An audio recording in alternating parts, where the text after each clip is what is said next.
दिल्ली के निहाल विहार इलाके में एक दिल दहला देने वाली वारदात सामने आई है, जिसने न सिर्फ रिश्तों की मर्यादा को तोड़ा, बल्कि ये भी साबित कर दिया कि अब अपराधों की दुनिया में महिलाएं भी पीछे नहीं हैं। निहाल विहार में फरजाना नाम की एक महिला ने अपने पति मोहम्मद शाहिद उर्फ इरफान की न सिर्फ बेरहमी से हत्या की, बल्कि उसे खुदकुशी साबित करने की भी पूरी कोशिश की।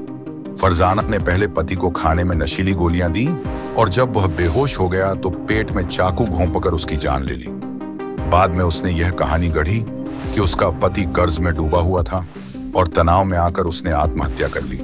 परिवार वालों को भी यही बताया गया और पति को अस्पताल पहुंचाया गया, जहां डॉक्टरों ने उसे मृत घोषित कर दिया। पुलिस को मामला शुरू से ही संदिग्ध लगा। जब पोस्टमार्टम रिपोर्ट आई तो उसमें यह साफ हो गया कि जिस तरह से चाकू मारे गए हैं, उस तरह से कोई खुद को घायल नहीं कर सकता।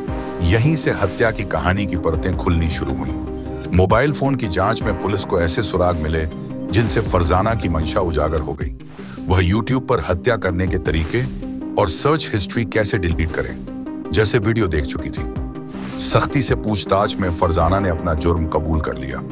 उसने बताया कि वह शादी से खुश नहीं थी क्योंकि उसका पति शारीरिक रूप से अक्षम था।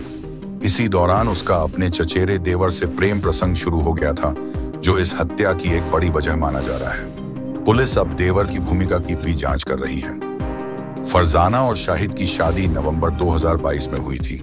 शाहिद पेशे से वेल्डर था और बरेली से आकर निहाल विहार दिल्ली में अपने परिवार के साथ रह रहा था। शादी के बाद फरजाना भी दिल्ली आ गई थी, लेकिन कुछ ही महीनों में उनके रिश्ते में दरारें पड़ गईं। शारीरिक असमर्थता, मानसिक दूरी और पराये रिश्ते की नजदीकियां, ये सब मिलकर एक खतरनाक मोड़ पर आकर रुक गईं, जहां हत्या ही हल बन गई। यह मामला सिर्फ एक पारिवारिक विवाद या घरेलू कलह की घटना नहीं है। यह उस नए सामाजिक संकट की ओर इशारा करता है जिसमें महिलाएं भी अपने मतलब के लिए अपराध का रास्ता अपनाने लगी हैं। पिछले कुछ सालों में ऐसे कई केस सामने आए हैं जहां पत्नियों ने अपने प्रेमी के साथ मिलकर पति की हत्या की या अकेले ही साजिश रच डाली। अब सवाल यह है कि क्या हम अब भी सिर्फ पति द्वारा पत्नी पर अत्याचार की कहानी पर ही टिके रहेंगे? क्या अब वक्त नहीं आ गया कि हम रिश्तों में होने वाले अपराधों को लैंगिक चश्मे से देखने की बजाय इंसाफ और हकीकत के आधार पर समझें? यह केस न सिर्फ एक व्यक्ति की हत्या है, बल्कि रिश्तों में गिरते भरोसे, बदलते मूल्यों और कानून समाज की सोच को फिर से परखने का मौका भी है। रिश्ते अगर जहर बन जाएं तो रास्ता संवाद और समाधान का होना चाहिए, न कि खून और धोखे का। अब समय आ गया है कि समाज और कानून दोनों ऐसी घटनाओं से सीख लेकर रिश्तों को बचाने और दोषियों को सजा दिलाने के लिए और सजग हों।